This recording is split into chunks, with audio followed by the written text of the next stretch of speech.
За сайн байцгаана уу? Бүгдээрэнд нь энэ өдрийн мэндийг хүргэе. За өнөөдөр бүгдээрээ бидний бөөрөнд хамгийн муугар нөлөөлдөг 5 төрлийн хүнсний бүтээгдэхүүнийг мэдэж авцгаая. За нэгдүгээрт давс хэтрүүлэн хэрэглэх.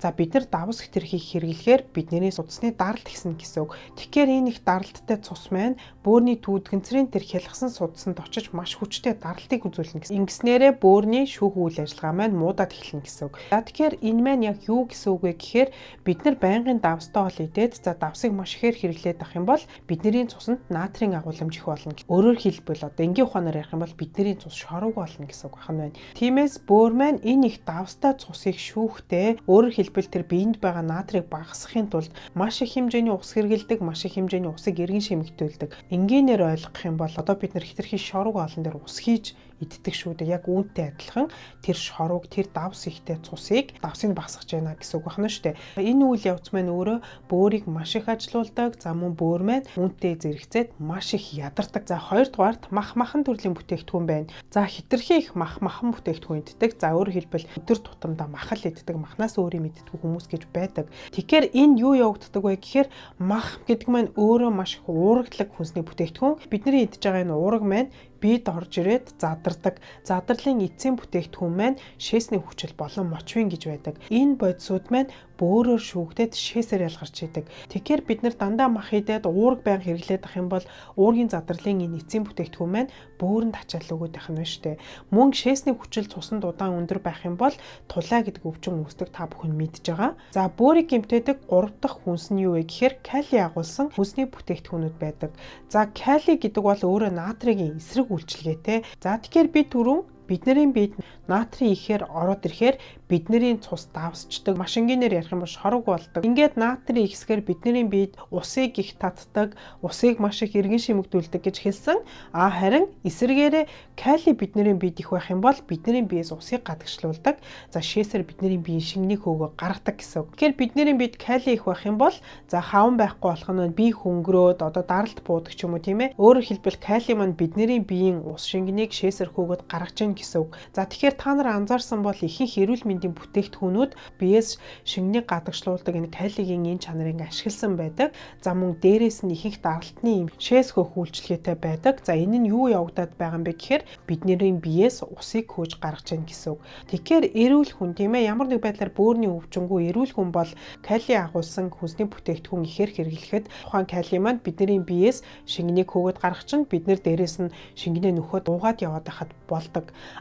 Гэхдээ ямар нэг байдлаар бөөрийн өвчтөө, бөөрийн үйл ажиллагаа муудсан ийм хүмүүст кали агуулсан хүнсний бүтээгдэхүүн ихээр хэрэглэнэ гэдэг маань эргээд нөгөө бөөрөндөө ачаалал өгнө гэсэн үг байхгүй юу?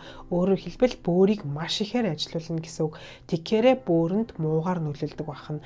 За кали агуулсан хүнсний бүтээгдэхүүнд юу байдаг вэ гэхээр банана, помидор, үзэн байна, төмөс байна. За эдгээр хүнсний бүтээгдэхүүн кали ихээр агуулж байдаг учраас бөөр ямар нэг байдлаар өвчлөлттэй хүн байх юм бол анхаарал болгоомжтой хэрэглэнэ гэсэн үг байх нь байна. За бөөрөнд муу хүнсний бүтээгдэхүүний 4-дүгээрт сахар байна. Бид нар байнгын чихэрлэг хүнс идээд чихэрлэг зүйл хэрэглээд өөрөөр хэлбэл бидний цуснд сахарын хэмжээ маш өндөр, удаан хугацаанд олон жил явах юм бол юу болох вэ гэхээр бидний биеийн хялгасан судаснууд, өөрөөр хэлбэл маш нарийнхан судаснуудыг гэмтээдэг.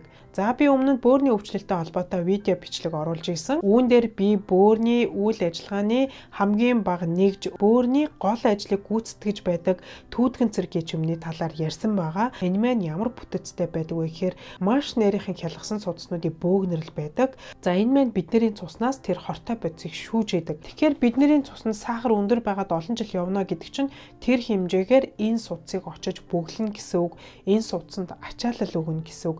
Үүнтэй холбоотойгоор одоо чихрийн шижинтэй олон жил болсон хүмүүсийн хамгийн их гэмтдэг зүйлүүд бөөр байдаг. За хөл байна. За нүүд юм уу, ийм хялгсан судаснуудыг очиж гэмтээдэг. Тэгэхээр бид нар өдөр бүр байнгын чихэрлэг зүйлүүдээ одоо сахартай зүйл хэрэглээд авах юм бол бидний цуснд байгаа сахар өндөр явсаар байгаад эцэст нь бөөрийн тэр үйл ажиллагаа явуулдаг гол хэсэг болох түүдгэнцэр буюу хялгсан судасны бөөгнөрсөн тэр газар ачаалал өгөөд тэрийг бөглөөд улмаар бөөр мууддаг гэсэн үг байна. За бөөрийг муудахдаг хамгийн сүүлийн хүнсний бүтээгдэхүүн бол чихэрлэг ундаа. За чихэрлэг ундаа хэтэрхий ихээр хэрэглэнэ гэдэг бол ганц бөөр биш, маш олон эрэгтэнд муугаар нөлөөлдөг шүү дээ. Элэгний өөхлөлт байна, тийм үү, чихрийн шижин байна. За мөн дээрээс нь чихэрлэг ундаа угаад ахаар бөөрийн чулуу үүсэх магадлал эрүүл хүнтэй харьцуулах юм бол маш өндөр байдаг гэдэг судалгаач байдаг. Сүүлийн үед чихэр агуулаагүй одоо тураах хүнсний бүтээгдэхүүнүүд гээд бас маш их гарсан байгаа. За тэгэхээр энэ маань ямар нэг байдлаар сахар оруулаагүй ч гэсэндээ сахар орлуулагчтай байдаг учраас энэ маань эргээд бас бөөрөнд нөлөөлдөг шүү. За тэгэхээр хүмүүс кофе яах вэ, ногоон цай яах вэ гэж асуугаад байдаг. Кофе гэдэг бол нэг талаараа шэсик хүн даралтыг буулгана. За нөгөө талаараа кофеин гэдэг зүйл маань даралтыг ихсгэж ийм хоёр үйлчлэгээтэй. За тэгэхээр ногоон цай кофег бол тохируулаад уух нь зүгээр гэж үздэг. За тэгэхээр эцэст нь бид нэр бөөрийг хэрхэн хамгаалах вэ гэхээр бөөрийг бага ажиллах ёстой л гэсэн. Өөрөөр хэлбэл бөөрөнд ачаалал бага өгөх ёстой. Миний саяхан хэлдэг давс, сахар, кали агуулсан хүнсний бүтээгдэхүүн, чихэрлэг, ундаа эдгээр зүйлийг байнга хэрэглэнэ гэдэг маань бидний бөөрөнд ачаалал өгнө л гэсэн үг. Өөрөөр хэлбэл бөөрийг маш их ажил хийлгэнэ гэсэн үг байна шүү дээ. Тийм учраас одоо бөөрийн үйл ажиллагаа муудаад одоо диализд орох гэж байгаа хүмүүст махан бүтээгдэхүүн багасгаал тэ уургийн хэрэглээ багасгаад байдаг нь юу явагдаад байна гэхээр бид нар бөөрийг амрааж яана л гэсэн үг байхгүй юу? Бага ажил хийлгэж гин гэсэн үг. Тэртээ тэрэнгүү тэр бөөр чинь бидний цусаас хортой бодисыг шүүхгээд маш их ажиллаж байгаа. Тэрэн дээр нь бид нар нэмээд миний түрүүн хэлдэг сахар, давс, кали агуулсан бүтээгдэхүүн ч юм уу махан бүтээгдэхүүн байнга хэрэглээд ах юм бол бид нар нөгөө бөөрөө амрааж чадахгүй бүр муудах нь гэсэн үг байх нь байна. Гэхдээ би саяны бүтээгдэхүүнийг ерөөсөө хэрэглэж болохгүй гэж хэлж байгаа юм биш. Тохиромжтой хэмжээгээр хэрэглээд явах. Тэр тусмаа бөөрийн үйл ажиллагаа муудсан хүмүүс ах юм бол миний саяхан хэлдэг зүйлүүдийг багаар багасгаад тэнцвэртэй холлоод явах нь маш чухал байдаг байх нь байна. За бүгдээнд амжилт хүсье. Баярлалаа.